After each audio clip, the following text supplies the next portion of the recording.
दूसरा वीडियो देखने से पहले इसको अवश्य देखें, क्योंकि इससे आपकी किस्मत बदलेगी, आपका समय का नुकसान नहीं होगा। श्री शिवाय दोस्तों, जीवन सुख दुख की धूप छाव से भरा है। कभी ये पलड़ा भारी होता है तो कभी वो। चुनौतियों के दबाव से कई मौक़ों पर लोग टूट जाते हैं। वे महसूस करते हैं कि जितनी परेशानियां सामने हैं उनका वे मुकाबला नहीं कर पाएंगे। कई मर्तबा लोग सोचने लगते हैं कि वे दुनिया के सबसे कम नसीब इंसान हैं। लेकिन ऐसी समस्याओं से हारना नहीं चाहिए। व्रत व वैकल्पिक पूजा पाठ के कुछ प्रयोग आपको मुश्किलों से बाहर निकाल सकते हैं। कई बार छोटी छोटी चीज़ें जो हमारी नज़रों के सामने होती हैं और हम रोज़ाना इस्तेमाल करते हैं, हमें समस्याओं से निजात दिला सकती हैं। लेकिन हमें इनके उपायों के बारे में पता नहीं होता। आपको घर में पैसों की आवक के लिए दिन रात कुछ न कुछ प्रयोग करने पड़ते हैं, जिससे आप अपने पैसों की आवक को बढ़ा सकते हैं। आज हम आपको बताएंगे एक ऐसा अनोखा प्रयोग जो चमत्कारी समझा जाता है, जिसको आज समझने के बाद माना जाता है कि घर में पैसों की आवक कई गुना ज़्यादा बढ़ जाती है। और इस प्रयोग में हमको कुछ नहीं करना है, सिर्फ 3 मोर पंखों का इस्तेमाल करना है। कैसे करना है वो हम आपको बताएंगे। दोस्तों, सबसे पहले समझ लें मोर पंख क्या है। ये बहुत ही शक्तिशाली और चमत्कारी यंत्र होता है। तांत्रिक पूजा में इसका बहुत महत्व होता है और आज से नहीं, प्राचीन युग से आपको पता ही होगा। जितने भी शास्त्र हैं, ग्रंथ हैं, वास्तु है, ज्योतिष शास्त्र हैं, सभी में मोर के पंख को बहुत महत्वपूर्ण स्थान दिया गया है। हिंदू मान्यताओं के अनुसार घर में मोर पंख का प्रयोग करने से अमंगल टल जाता है। विशेष रूप से कहा जाता है कि मोर पंख से दुरात्माएं पास नहीं आती। मोर पंख को भगवान श्री कृष्ण ने अपने मुकुट पर स्थान देकर सम्मान दिया। वास्तु के अनुसार मोर पंख घर से अनेक प्रकार के वास्तु दोषों को दूर करता है और मोर पंख सकारात्मक ऊर्जा को अपनी ओर खींचता है। जो ऋषि महर्षि थे, उन्होंने मोर पंख की कलम से ही बड़े बड़े ग्रंथ लिखे हैं। मोर पंख की उपयोगिता बताने लायक नहीं है, क्योंकि आयुर्वेद में भी इसका अच्छा खासा महत्व होता है। और शास्त्रों के अनुसार संध्या नाम का एक असुर स्वर्ग पर उसने अधिपत्य कर लिया था, देवताओं को बंदी बना लिया था। तभी भगवान अत्यंत शक्तिशाली हो गए। उन्होंने संध्या असुर का वध कर दिया। तभी से मोर को और भी पूजनीय और पवित्र समझा जाने लगा। आगे बढ़ने से पहले आपसे रिक्वेस्ट करते हैं कि वीडियो को लाइक ज़रूर करिएगा, दोस्तों को शेयर कर दीजिएगा, और अगर आपने अभी तक चैनल को सब्सक्राइब नहीं किया है तो चैनल को सब्सक्राइब करके बेल आइकन ज़रूर दबाइएगा। दोस्तों, सिर्फ ऋषि मुनि और राजा महाराजा ही नहीं, बल्कि भगवान श्री कृष्ण के क्या कहने। आपको भी पता है कि कृष्ण कन्हैया को मोर पंख के बिना अधूरा समझा जाता है। उन्हें मोर मुकुट वाला कहा जाता है। उनके मुकुट में मोर पंख के बिना वे कभी रहते नहीं थे। इसका कारण भी ये था कि बचपन से ही उनकी माता ने उन्हें मोर पंख धारण करवाया था, क्योंकि मोर पंख से काल सर्प दोष दूर होता है और श्री कृष्ण भगवान को काल सर्प दोष था। दोस्तों, सिर्फ हमारे धर्म में ही नहीं, बल्कि एशिया के बहुत सारे देशों में मोर पंखों को आध्यात्म से जोड़कर देखा जाता है। आपने सुना होगा कि वो प्रेम, प्रतिष्ठा, धैर्य और स्नेह का सूचक है और मोर पंख की बहुत महत्ता बताई गई है। जब हम बौद्ध धर्म की बात करते हैं तो समझा जाता है इसमें मोर अपने सारे पंख खोल देता है, इसलिए उसके पंख विचारों और मान्यताओं में खुलेपन का चिन्ह समझे जाते हैं। जब हम ईसाई धर्म की बात करते हैं तो मोर के खूबसूरत पंख जन्नत के दरवाजे के बाहर अद्भुत शाही बगीचे का चिन्ह समझे जाते हैं। और जो ग्रीस के लोग होते हैं, वे मोर के पंखों को स्वर्ग और सितारों की निगाहों के साथ जोड़ते हैं। हमारे यहाँ मोर को धन की देवी लक्ष्मी, विद्या की देवी सरस्वती, कृष्ण कन्हैया, गणपति और कार्तिकेय, इन सभी से जोड़कर देखा जाता है। और लक्ष्मी सौभाग्य, खुशहाली, धन धान्य और संपन्नता का चिन्ह समझी जाती है। मोर के पंखों का प्रयोग लक्ष्मी की इन्हीं कृपाओं से जोड़ा जाता है। अगर पैसों की बरकत नहीं होती है, धन आता है लेकिन रुकता नहीं है, तो इसी कोण में यानी दक्षिण पूर्व कोण में आप इसे लगा देते हैं तो घर में बरकत बढ़ती है और अचानक कष्ट जो आते हैं या एक्सीडेंट जैसे अचानक जो प्रॉब्लम्स आती हैं, उन सब से आपको सुरक्षा मिलती है। आप चाहें तो आपका जो घर है या फिर दुकान की जो दक्षिण पूर्व दिशा है, यहाँ पर मोर का पंख स्थापित करें और व्यापारिक स्थल में अगर आप इसे स्पेशली स्थापित करते हैं तो आपके घर में कभी भी पैसों की कमी नहीं होती। आप चाहें तो अपनी जेब में या डायरी में मोर का पंख रखें, इससे भी आपको राहु दोष प्रभावित नहीं करता। और मन चाहा पैसा कमाने के बाद भी अगर पैसा नहीं टिकता है तो आपके घर के साउथ ईस्ट कॉर्नर में मोर पंख ज़रूर लगाना चाहिए। घर में सांप प्रवेश नहीं करता या किसी घर में किसी मेंबर को काल सर्प दोष है या राहु केतु दोष है तो भी मोर पंख लगाने से उस घर में ग्रहों का असर नष्ट हो जाता है। क्यों समझा जाता है? क्योंकि मोर और सर्प में शत्रुता होती है, अर्थात सर्प शनि तथा राहु के सहयोग से बनता है।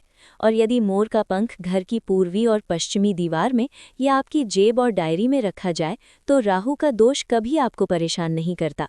घर में सर्प हो, मच्छर हो, बिच्छू हो, इस तरह के विषैले जंतुओं का भय नहीं रहता। अब 3 कोने कौन कौन से हैं जिनमें आपको मोर का पंख रखना चाहिए ताकि आपकी आमदनी कई गुना बढ़ सके? पहला, मोर पंख आपको घर की अलमारी में या तिजोरी में रखना है। आप घर में जिस स्थान पर सबसे ज्यादा पैसा रखते हैं वहीं पर मोर पंख आपको रखना चाहिए। इससे आपकी तिजोरी में धन बढ़ने लगेगा, साथ ही साथ इससे पहले से रखा हुआ धन भी सुरक्षित रहता है। दूसरा, घर के ईशान कोण यानी north east corner of the house में रखें, या फिर जहां पर आप घर में भगवान को रखते हैं वहीं इस मोर पंख को रख दें। चाहे तो आप इसका बंडल बनाकर रख सकते हैं, या फिर आप चाहें तो श्री कृष्ण भगवान के मुकुट पर इसे धारण करा सकते हैं। और रोज जब आप भगवान की पूजा करते हैं उस समय इस मोर पंख की भी पूजा करनी चाहिए। इससे आप देखेंगे कि पैसों के मामले में किस्मत बदलेगी और धन आगमन के नए द्वार आपके लिए खुलते चले जाएंगे। तीसरा, मोर पंख आपको अपने बेडरूम में बिस्तर के नीचे रखना है। ऐसा करने से जब आप बेड पर सोएंगे तो आपके अंदर काफ़ी सारी पॉजिटिव एनर्जी आती है और आपको अच्छे से सोचने में और काम पर फोकस करने में मदद मिलती है। आपके जीवन में सफलता तो आती ही है, साथ ही साथ पैसों की आवक भी बढ़ जाती है। आप इसे ऐसे लगाएं, अपने बेड का जो गद्दा होता है जिस पर चादर लगाते हैं उसके नीचे आपको मोर पंख बिछा देना चाहिए। उसके ऊपर चादर लगाएं और फिर उस पर सोना चाहिए। अगर आप अपने घर के मुख्य द्वार पर 3 मोर पंख लगा लेते हैं, और दोस्तों ये जो गणपति विसर्जन होने वाला है अनंत चतुर्दशी को, उसके पहले आप ये छोटा सा काम कर लें। क्या करना है? 3 मोर पंख और भगवान गणेश जी की एक छोटी सी प्रतिमा मुख्य द्वार पर स्थापित कर लें। आप चाहें तो चित्र भी स्थापित कर सकते हैं। अगर आपके पास गणपति देव की प्रतिमा नहीं है या आप अफोर्ड नहीं कर सकते तो ऐसे भी लगा दें। आप देखिए, मुख्य द्वार के आगे और पीछे सेम साइड में देव की प्रतिमा होनी चाहिए। ऐसा हम आपको बता दें, ये कुछ भी सच नहीं है। ये सिर्फ एक भ्रांति है जो कुछ साल पहले फैलाई गई थी कि जहाँ भी मूर्ति लगाएं गणपति देव की वहाँ आगे और पीछे देखना पड़ता है, क्योंकि कहा जाता है कि गणपति देव की पीठ में दरिद्रता का वास होता है। ऐसा कुछ भी नहीं है।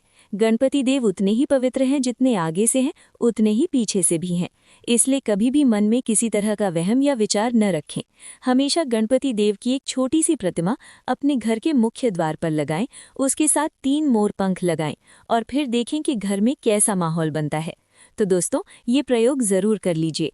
आज के लिए बस इतना ही। दोस्तों, अगर आपको ये वीडियो पसंद आया है तो वीडियो को लाइक करिएगा, दोस्तों के साथ शेयर जरूर करिएगा।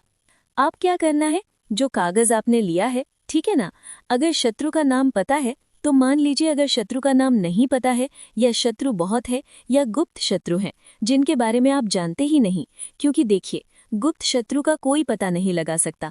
बहुत कम ऐसे लोग होते हैं। पर्ची पर तो आपको ज्यादा लाभ होगा।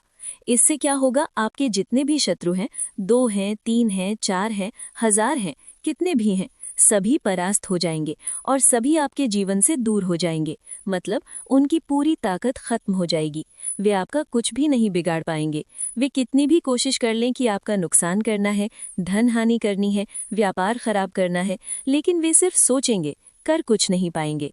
तो देखिए, पर्ची पर आपको नाम लिख लेना है, या फिर नाम न लिखकर आप शत्रु लिख दें तो ज्यादा उत्तम है। शत्रु लिख लिया, अब उस पर्ची को आपको फोल्ड कर लेना है, ठीक है ना, मोड़ कर उसे बंद कर लेना है पर्ची को। अब जो माचिस है आपके पास, उस माचिस के अंदर इस सफेद रंग के कागज को जिस पर आपने शत्रु लिखा है, उस पर्ची को आपको रख लेना है। रख लिया। अब इस माचिस को आपको बंद करके अपने पास रख लेना है। माचिस खोलकर ही उसके अंदर आपको पर्ची रखनी है और फिर माचिस को 24 घंटे तक अपने पास रखना है। कितने घंटे? 24 घंटे, यानी 24 आवर। 24 घंटे आपको उस माचिस को अपने हम बात करेंगे वो है दोस्तों घड़ी का आकार, यानी घड़ी की शेप। दोस्तों, शास्त्र के अनुसार गोलाकार की घड़ी या अंडाकार घड़ी सबसे उत्तम मानी जाती है, पर आजकल देखा जा रहा है कि बाजार में कई तरह की घड़ियां मौजूद हैं जिसमें घर के सदस्य या भगवान की तस्वीरें और फोटो भी लगी होती हैं। लेकिन दोस्तों, आपको बता दें कि घड़ी के साथ तस्वीरें लगाना बिल्कुल भी सही नहीं है।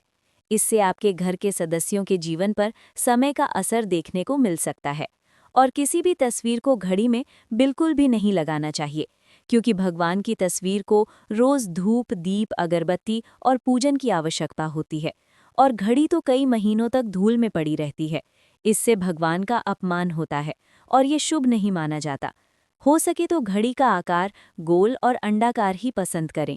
घड़ी का गोल या अंडाकार होना हमारी पृथ्वी के आकार को दर्शाता है, जबकि चौकोर घड़ी में नुकीले कोने होते हैं, और वास्तु के अनुसार नुकीली चीजें नकारात्मक ऊर्जा का संचार करती हैं।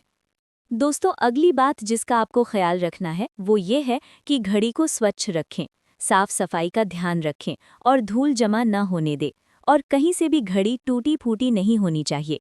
दोस्तों, जैसा कि हम सभी चाहते हैं कि हमारे जीवन में सब अच्छा और बेहतर होता रहे, तो उसके लिए हम खुद को सुसज्जित रखते हैं, नए कपड़े और नए आभूषण पहनते हैं। उसी तरह अपने घर की घड़ी को भी स्वच्छ और नए जैसा ही रखना चाहिए। ये कहीं से भी टूटी फूटी नहीं होनी चाहिए। समय समय पर घड़ी पर चढ़ी धूल और जालों को साफ करते रहें, जिससे आपका भाग्य भी धुंधला न पड़े। दोस्तों, कई घरों में आदत होती है कि पुरानी घड़ी को बनवाकर ही चलाते रहते हैं, और जब एक जगह नई घड़ी आती है तो पुरानी किसी और जगह लगा देते हैं। कृपया ध्यान रखें, घर में पुरानी, टूटी हुई, धूल चढ़ी हुई या बंद घड़ी बिल्कुल भी न रखें, क्योंकि इससे घर में नकारात्मकता और दरिद्रता का वास होने लगता है। बंद पड़ी घड़ी को घर में रखने से व्यक्ति के जीवन में नए अवसर नहीं आते और वो अपने कार्य में सफलता हासिल नहीं कर पाता। अगली बात जिसका आपको ध्यान रखना है वो है घड़ी की सही दिशा। घड़ी को कभी भी दक्षिण दिशा में नहीं लगाना चाहिए। घड़ी को उत्तर दिशा में लगाने से धन में वृद्धि होती चली जाती है, मतलब पैसा बहुत तेजी से बढ़ता चला जाता है। साथ ही साथ घर में कभी बीमारियां प्रवेश नहीं करती हैं, क्योंकि जहां पर दीपक में हल्दी जलाई जाती है वहां कभी नेगेटिव ऊर्जा नहीं रुकती है, और नज़र दोष से भी ऐसा घर बचा रहता है और घर में बीमारियां नहीं आती हैं। चलिए बात कर लेते हैं हल्दी से जुड़े दूसरे उपाय की, जो कि आपको आपके भाग्य का साथ दिलाएगी।